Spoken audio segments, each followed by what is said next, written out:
오늘 우리에게 주시는 하나님의 말씀은 사사기 13장 15절부터 25절까지 말씀입니다.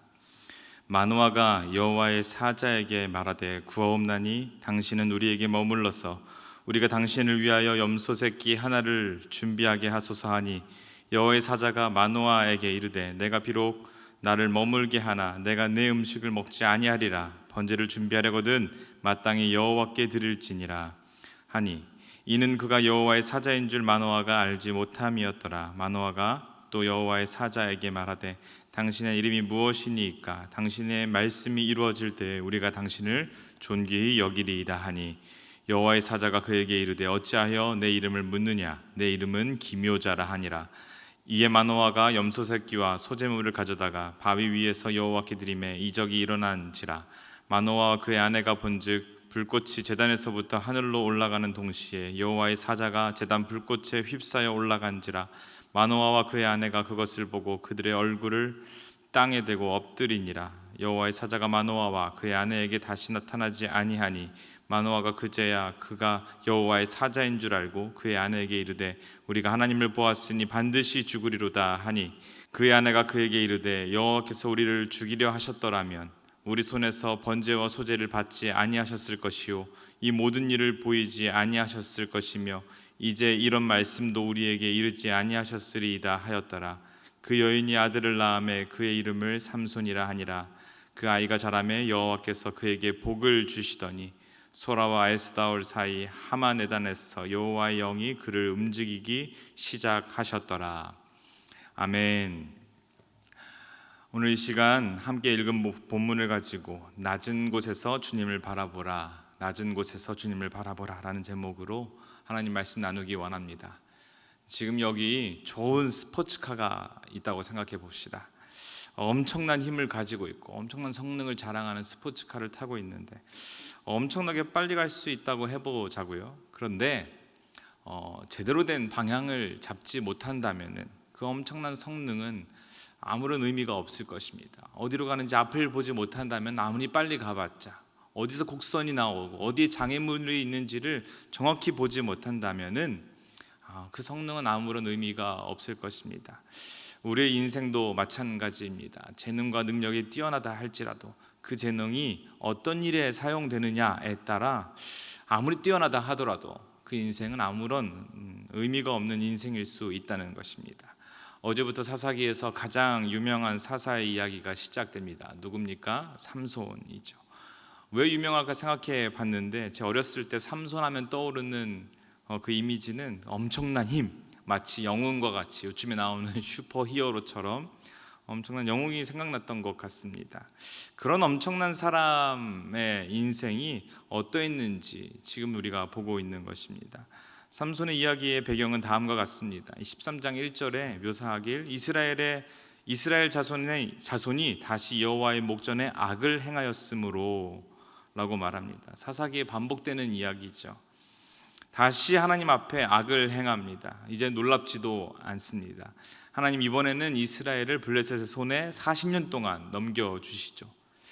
지금까지 이스라엘이 압제를 받는 기간 중에 가장 긴 기간입니다. 그런데 이번 주기에서 특징이 하나 있는데, 하나님의 진노하심 이후에는 항상 이스라엘의 부르짖음, 회개가 있었습니다. 그런데 이번에는 그런 장면이 없다는 것이 좀 특별한 것으로 보입니다. 블레셋에게 40년 동안 고통을 당하지만 이스라엘이 하나님을 찾지 않는 것입니다.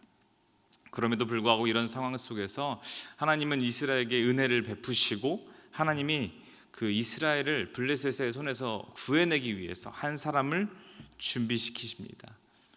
바로 삼손인데 그 삼손의 아버지 이름이 바로 마노아라는 사람입니다. 단지파 사람이고요. 그 이름의 뜻은 휴식, 안식처라는 뜻이라고 합니다. 그 이름과는 좀 어울리지 않게 지금 마노아의 아내는 임신하지 못하는 어려움에 처해 있습니다. 그 당시 아이를 갖지 못한다는 것은 굉장히 수치스러운 일이었죠. 그런 마노아의 아내에게 여호와의 사자가 나타납니다. 마노아 아내에게 당신은 곧 임신하게 될 것이고 그 임신한 뱃속 아이를 통해서 이스라엘을 블레셋의 손에서 구원할 아이가 될 것이다 라고 말합니다. 여호와의 사자는 그리고 그 마노아의 아내에게 두 가지를 명령하는데, 첫 번째는 아내를 향해서 포도주나 독주를 마시지 말고 부정한 것을 먹지 말라고, 두 번째는 아이를 향한 명령입니다. 아이가 나와서 아이의 머리카락을 자르지 말라라는 것입니다. 나시린의 규정을 따르는 규칙이죠. 이 천사가 전한 말씀에 깜짝 놀란 이 마노아의 아내는 남편에게 가서 이 사실을 전합니다. 이 소식을 들은 마노아도 그걸 진지하게 받아들이고 여호와께 기도해서 묻습니다. 하나님, 그 아이에게 어떻게 해야 하겠습니까? 어떻게 키워야 하겠습니까? 겸손한 마음이었는지 확실치 않지만 하나님께 묻습니다. 하나님께서는 마노아의 기도를 들으시고 다시 천사를 보내셔서 마노아와 그 아내가 천사를 직접 대면하게 됩니다. 두 사람은 재차 또 묻습니다. 아이에게 우리가 어떻게 행할지를 가르쳐 주십시오 라고 묻는 거죠. 천사는 그의 아내에게 일러주었습니다. 어떻게 하냐? 이전에 내가 이미 말한 대로 그대로 하면 된다. 그렇죠? 이전에 너에게 명령한, 마노아에게 아내에게 명령한 것들을 잘 지키라고 하는 것입니다. 이런 상황이 바로 오늘의 본문 내용이고요. 본문이 시작되는 시점이고요. 눈앞에 있는 사람을 여호와의 사자인 줄 몰랐던 이 마노아는 그저 눈앞에 있는 사람이 선지자라고 생각했던 것 같습니다. 그래서 15절에 우리에게 머물러서 우리가 당신을 위하여 염소 새끼 하나를 준비하게 하소서 말합니다. 16절에서 천사는 마노아의 호의를 좀 거절하고요, 오히려 하나님께 번제를 드리라고 제안을 합니다.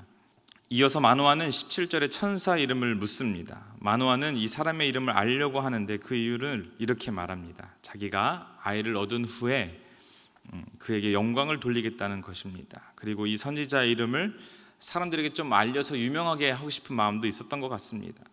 마노아의 이 질문에 대해서 천사는 또 부정적으로 답합니다. 천사는 마노아를 나무라면서 자신의 이름을 기묘자라라고 이야기를 합니다.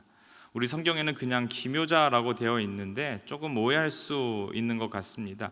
원래 의미로 보면은 이런 뜻이라고 합니다. 내 이름을 네가 이해할 수 없다라는 뜻이 바로 기묘자라고 합니다. 마노아가 이해하기 어려운 이름이라고 가르쳐주지 않는 것입니다. 19절에 마노아는 자신이 드린 제사의 불꽃이 하늘로 이렇게 올라가는 것을 보면서 자신이 하나님을 보았다고 말하며 놀랍니다. 그리고 자신이 하나님을 보았으니 죽게 되었다라고 고백을 하죠. 구약에서 하나님을 보면 살 수 있는 사람은 없었기 때문에 이렇게 생각했던 것 같습니다. 하지만 하나님은 그들을 죽이시려고 사람으로 나타난 것이 아니었습니다. 이 마노아의 아내도 이 점을 분명히 알았던 것 같습니다. 23절에 마노아의 아내가 말하길 남편에게 마노아에게 이렇게 말합니다. 여호와께서 우리를 죽이려 하셨더라면 우리 손에서 번제와 소제를 받지 아니하셨을 것이다. 이 모든 일을 보이지 아니하셨을 것이다. 이제 이런 말씀도 우리에게 이르지 아니하셨을 것이다 라고 남편한테 이렇게 얘기를 하죠. 이것이 바로 삼손이 태어나기 전에 일들을 담고 있는 것입니다. 삼손이 출생하기 전에 있었던 사건은 이렇게 마무리되고요, 하나님의 말씀하신 대로 마노아의 아내는 아들을 낳았고 그 이름을 삼손이라고 짓습니다. 하나님께서 특별한 나이의 출생을 예비하시고 그렇게 실행해 가고 계십니다. 이 일이 마노아 부부에게 얼마나 큰 축복이었겠습니까? 하나님이 이스라엘 여러 지파 중에 단지파를 택하셨고 많은 사람들 중에서 이 마노아를 택하신 것, 이것은 마노아 부부의 큰 영광이었을 것입니다. 하지만 그것만으로 그들의 기쁨이 멈춘다면 어떻게 되는 것입니까? 하나님이 주신 것을 알고 감사는 드리지만 하나님의 목적과 계획을 생각하지 못한다면 어떻게 되는 것입니까? 하나님 마노아 부모에게 자녀를 허락하신 것은 자녀를 통해 복을 누리도록 하시는 것 그 이상의 의미가 있습니다. 하나님은 이스라엘을 구원하시는 일에 이 아이를 사용하시고 그 일을 이루시기 위해 이 가정에게 특별한 은혜를 베푸셨습니다. 그래서 이 아이가 구별된 삶을 살도록 나시린으로 부르신 것입니다. 우리가 정말 의미 있는 인생을 살려면, 나에게 주어진 인생을 정말 제대로 살려면 내가 왜 이 땅에 존재하고 있는지, 내가 왜 여기에 이 모습으로 살아가고 있는지 나의 정체성, 나의 방향을 잘 알아야만 합니다.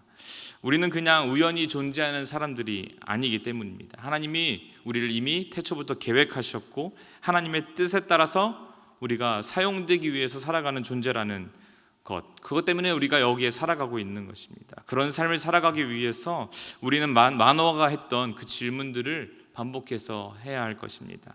어떻게 행할지를 우리에게 가르치소서. 우리가 어떻게 해야겠습니까? 우리 계속되는 질문입니다. 이 질문을 했던 마노아에게 하나님의 사자는 어떻게 대답했습니까? 그의 아내에게 했던 말을 다시 반복해서 했을 뿐입니다. 우리가 어떻게 라고 질문할 때 성경은 우리에게 그렇게 구체적으로 세세하게 답을 주지는 않습니다. 삶에서 수없이 만나는 구체적인 상황에 대해서 다 대답하지 않는 것입니다. 만약 그렇게 한다면은 성경을 기록할 수 없고 보관할 수 없을 만큼 방대한 이야기였을 것입니다. 성경은 우리의 수많은 질문에 대해서 다 대답하지 않는다는 것입니다. 하지만 하나님께서는 성경 안에 모든 답을 우리에게 주십니다. 이스라엘 조상들의 역사 속에서 하나님이 기뻐하시는 일이 어떤 것인지 이미 우리에게 말씀하셨습니다. 그리고 우리가 어떤 존재인지도 말씀하셨고요. 그리고 하나님의 백성이 어떻게 살아야 하는지 예수님의 삶을 통해서도 우리에게 분명히 친히 가르쳐 주셨습니다.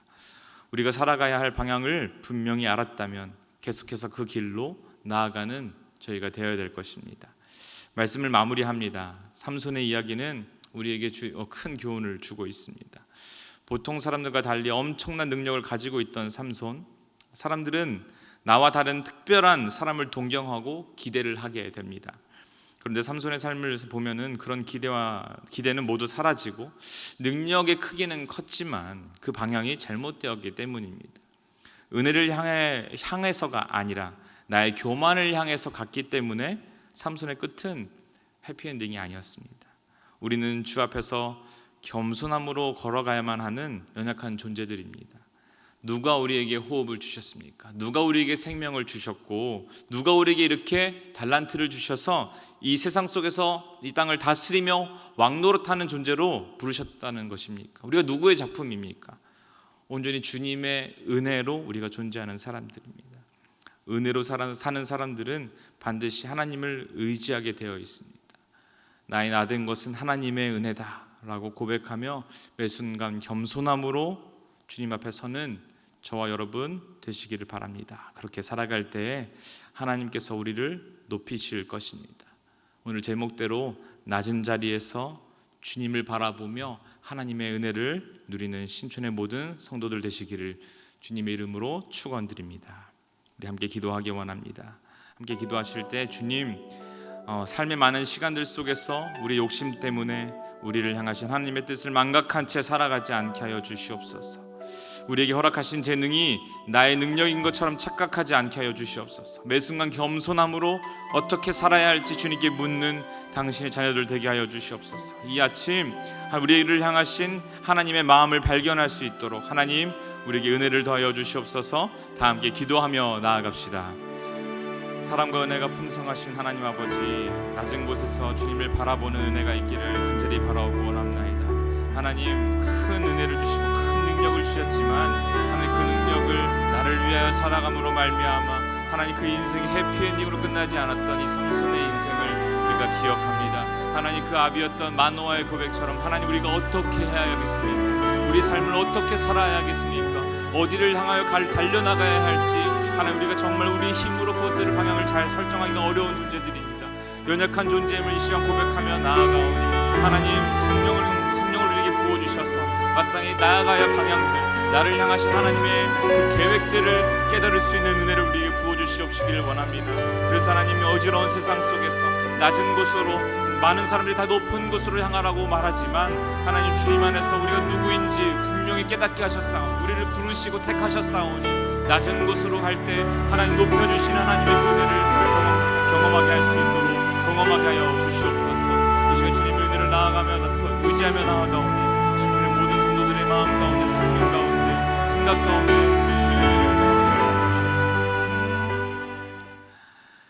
이제는 우리 주 예수 그리스도의 은혜와 하나님 아버지의 사랑하심과 성령님의 교통하심이 이 아침 우리의 마음과 생각을 주님 앞에 내려놓고 나를 향하신 하나님의 계획을 다시 한번 깨닫고 그 뜻대로 걸어가기로 결단하며 겸손함으로 나아가는 신촌의 모든 백성들을 위하여 이제로부터 영원토록 함께하옵시기를 간절히 축원하옵나이다.